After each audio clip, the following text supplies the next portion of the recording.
व्रत ना भी कर पाएँ फिर भी केवल सुनने मात्र से सावन सोमवार व्रत कथा मिल जाता है पूरे व्रत का फल।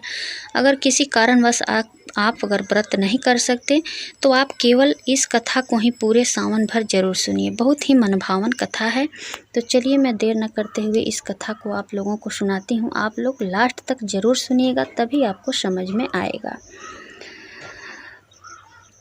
दोस्तों, देवों के देव महादेव बहुत ही भोले माने जाते हैं, इसलिए उनका एक नाम भोलेनाथ भी है।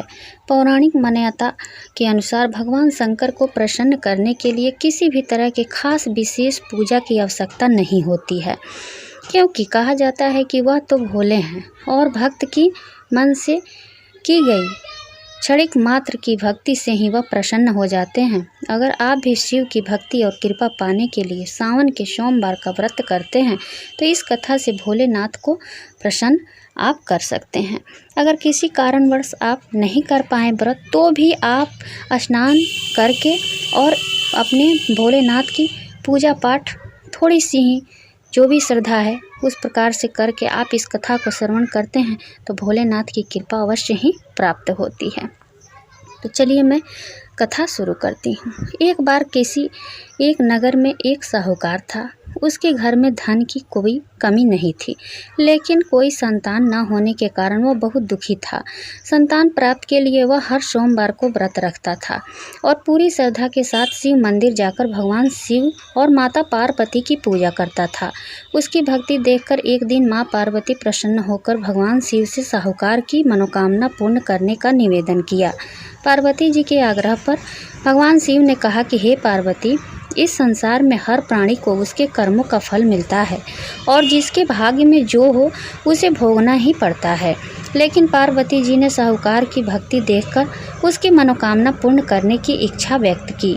माता पार्वती के आग्रह पर शिव जी ने साहूकार को पुत्र प्राप्ति का वरदान तो दिया, लेकिन उन्होंने बताया कि यह बालक 12 वर्ष तक ही जीवित रहेगा। 12 वर्ष तक ही जीवित रहेगा।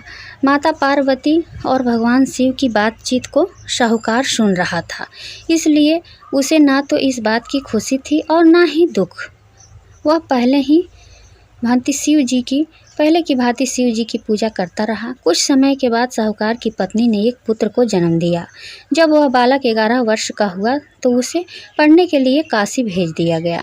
साहूकार ने पुत्र के मामा को बुलाकर उसे बहुत सारा धन देते हुए कहा कि तुम इस बालक को काशी विद्या प्राप्ति के लिए ले जाओ।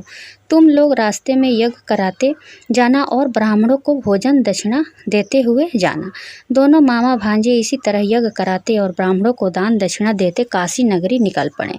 इस दौरान रात में एक नगर पड़ा जहाँ नगर के राजा की कन्या का विवाह था, लेकिन जिस राजकुमार से उसका विवाह होने वाला था वह एक आंख से काना था।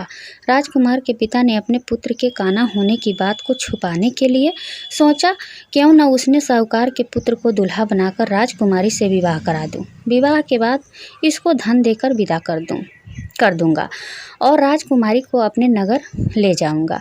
लड़के को दूल्हे के वस्त्र पहनाकर राजकुमारी से विवाह करा दिया गया। साहूकार का पुत्र बहुत ईमानदार था।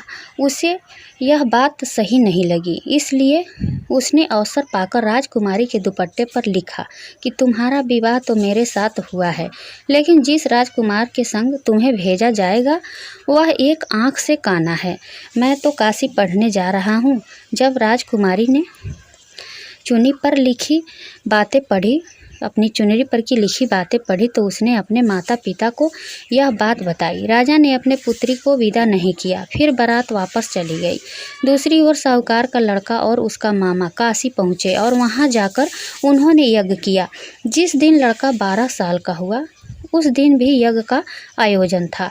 लड़के ने अपने मामा से कहा कि मेरी तबीयत कुछ ठीक नहीं है। मामा ने कहा कि तुम अंदर जाकर आराम कर लो। शिव जी के वरदान अनुसार कुछ ही देर में उस बालक के प्राण निकल गए। मृत भांजे को देख उसके मामा ने विलाप करना शुरू किया। संयोगवश उसी समय शिव जी और माता पार्वती उधर से जा रहे थे। पार्वती माता ने भोलेनाथ से कहा, स्वामी, मुझे किसी के रोने के स्वर सहन नहीं हो रहा है। यानी कि इस बालक का रोने का स्वर मुझे सहन नहीं हो रहा है। आप इस व्यक्ति के कष्ट को अवश्य ही दूर करें। ऐसे भोलेनाथ माँ पार्वती से बोल रहे हैं। जब शिव जी मृत बालक के समीप गए तो वह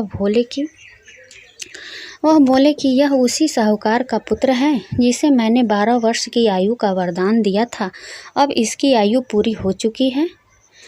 लेकिन मातृभाव से विभोर माता पार्वती ने कहा कि हे महादेव, आप इस बालक को और आयु देने की कृपा करें, अन्यथा इसके वियोग में इसके माता पिता भी तड़प तड़प कर मर जाएंगे। माता पार्वती के पुनः आग्रह पर भगवान शिव ने उस लड़के को जीवित होने का वरदान दिया। शिव जी की कृपा से वह लड़का जीवित हो गया।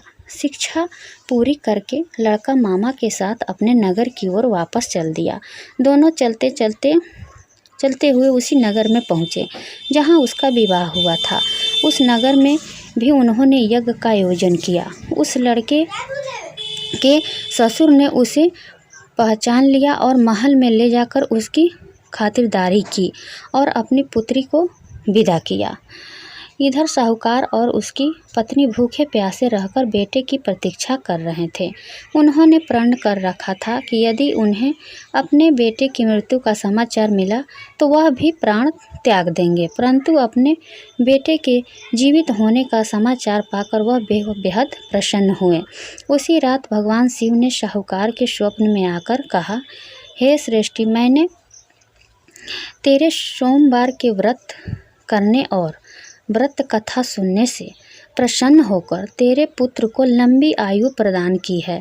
इसी प्रकार जो कोई सोमवार का व्रत करता है, यानी कि जो भी श्रद्धा भाव से सोमवार का व्रत करता है या कथा श्रवण करता है और पढ़ता है, उसके सभी दुख दूर होते हैं और सभी मनोकामनाएं पूर्ण होती है। तो यह थी कथा साहूकार की, जो भगवान भोलेनाथ और माँ पार्वती के आशीर्वाद से वह बालक जीवित होया, यानी कि वो जीवित हो गया। तो इस प्रकार से आप लोग भी सावन सोमवार का व्रत अगर रखना चाहते हैं तो अवश्य ही रखें। अगर कोई कारणवश अगर आप व्रत नहीं रख सकते तो आपको केवल स्नान करके और कथा श्रवण करना चाहिए। कथा श्रवण करने से ही हमें फल अवश्य ही मिलता है। तो दोस्तों, उम्मीद करती हूँ कि आप लोगों को यह जानकारी पसंद आई होगी।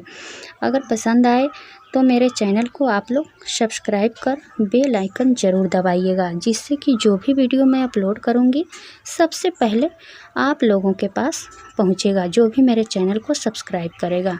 मेरे चैनल का नाम है, आप लोग सर्च करके देख सकते हैं कि धर्म ज्ञान का मार्ग चैनल का नाम है। इस चैनल को आप सब्सक्राइब कीजिए और ऐसे ही धार्मिक वीडियो देखिए। कोई भी अगर आपको डाउट है तो आप लोग कमेंट में हमें पूछ सकते हैं, मैं उसका जवाब आप लोगों को अवश्य दूंगी। तो फिर मिलती हूँ एक नए वीडियो के साथ, तब तक के लिए बाय, धन्यवाद। आप लोग हंसते रहिए, मुस्कुराते रहिए और खूब खुश रहिए।